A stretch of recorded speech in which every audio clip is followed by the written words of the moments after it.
E por falar em dinheiro certo, Renan, queria, né, você já comentou, você já deu esse spoiler aí também, falaram de Marcos Antônio, né? Partidaça que ele fez contra o Santos, um jogo realmente muito acima, já tinha ido bem contra o próprio Flamengo também, e tem esse interesse do Flamengo aí que tá querendo contratar o jogador. Eu concordo muito com você, cara, o meio do São Paulo tá ganhando forma, talvez num mundo ideal era para ter um primeiro volante ali mais forte, mais técnico, até escreveram ontem no Twitter, e é verdade, já pensou? Tem ali Casemiro, Danielzinho, Marcos Antônio, eu não preciso de mais nada. Fácil não é. Aí seria um meio. Agora, só pela multa, né, Renan? Só pelos 25 milhões de euros, e olhe lá também. Não, aí pela multa não tem jeito. Mas não dá para pensar em negociar ele por menos, Renan. Não, cara, não tem possibilidade nenhuma. Eu sei da necessidade do clube, né? Tem a sua meta orçamentária ali anual na venda de jogadores, mas, cara, a saída do Marcos Antônio hoje, para mim, seria assim. E estou falando do contexto coletivo, hein? Porque sempre eu analiso o individual de um jogador no contexto coletivo e com sequência, com um mínimo de sequência de jogo. Cara, eu não vejo hoje uma possibilidade de ninguém no elenco atual suprir a ausência do Marcos Antônio, mas nem de perto. Pode colocar o Pedro Ferreira e ele começar a arrebentar, o moleque começar a arrebentar. Pode acontecer. Hoje eu não vejo. Hoje eu não vejo essa possibilidade. Então, cara, é só pela multa. Não tem conversa. Num programa que nós fizemos essa semana aí, né, Gabriel? Eu fiz uma sugestão, né? Fiz um, né? Aceitaria 20 milhões de euros e o Everton Ribeiro. Everton Ribeiro não, é o sobrenome do menino que jogou contra o São Paulo. Everton Araújo. 20 milhões de euros, o Everton Araújo. Por que eu falei isso? 20 milhões de euros é um valor bom. Você conseguiria, né, no seu planejamento aí orçamentário, ter um bom valor. Você traria um jogador jovem, forte e que poderia te trazer também um retorno financeiro ali na frente, que eu acho que pode acontecer, né? É isso que eu faria, no máximo. Fora isso, não tem conversa, cara. Esse jogador, cara, é impressionante quando você vê da televisão, quando você vê do estádio, é impressionante a visão de jogo dele. Né? Eu estava comentando o jogo pela rádio Crack Neto, teve uma hora, o jogo estava apertado do lado direito, ele dá uma clareada no jogo, o Enzo sai sozinho, mas não tem, perto do Enzo não tem ninguém num raio de 30 metros, cara.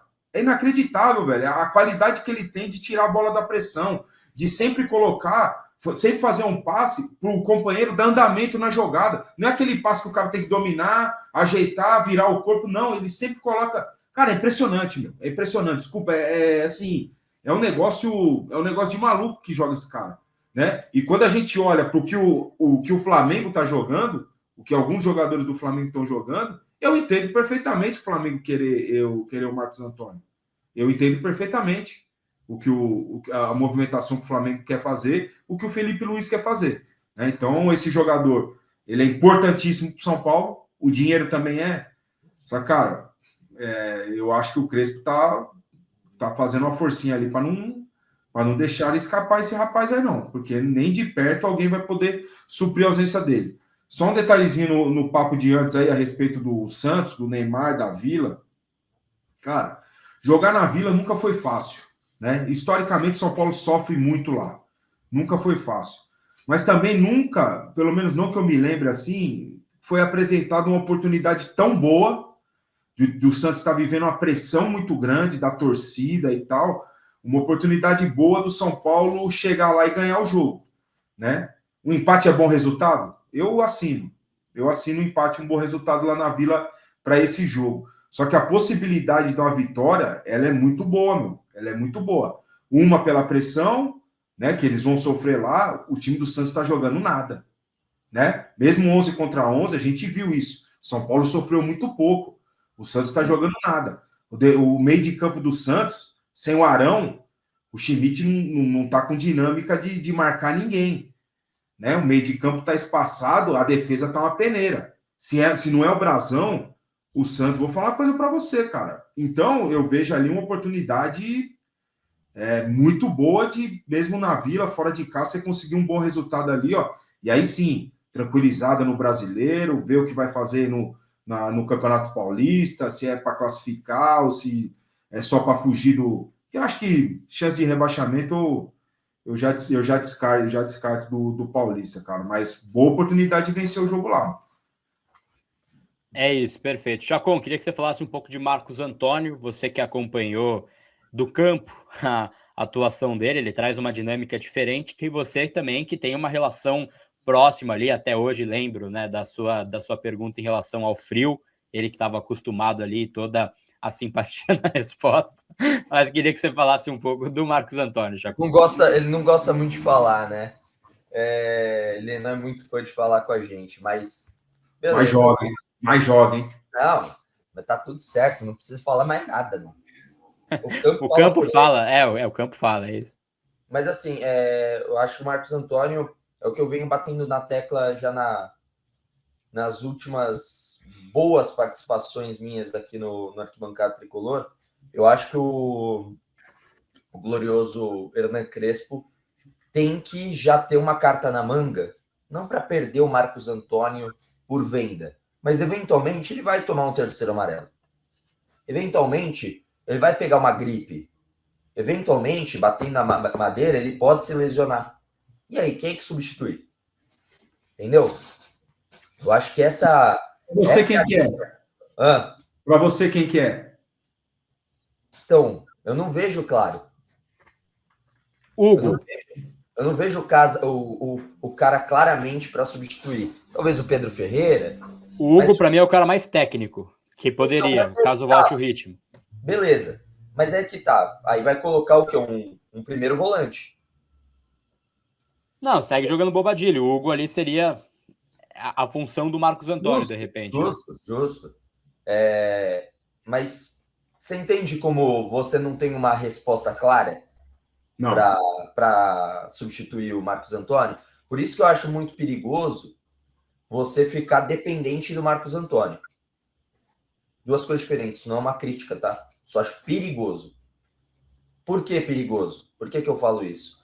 Porque você cria essa dependência e aí você não consegue sair desse vício que é você ter esse cara como cara fundamental.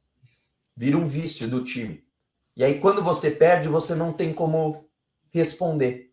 Então acho que já é interessante durante os treinos, a gente não tem acesso tanto a isso, né, Gabriel? Por mais que abra os treinos, é mais para a parte de aquecimento, tático a gente não vê e tudo mais. Mas é muito importante que o Crespo já esteja observando quem é que possa eventualmente substituir o Marcos Antônio de forma pontual.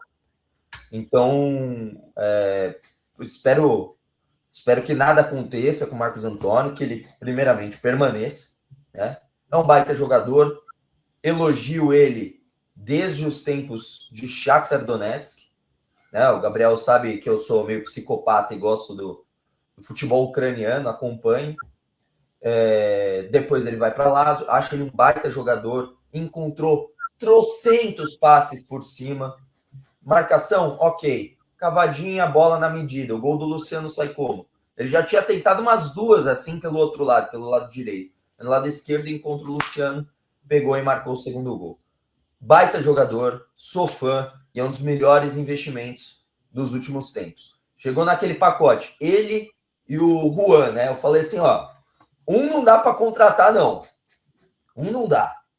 Meia boca. O outro tem que separar os 4 milhões de euros e botar a grana. Obviamente, estava falando do Juan. Não, sacanagem. Estava falando do Marcos Antônio.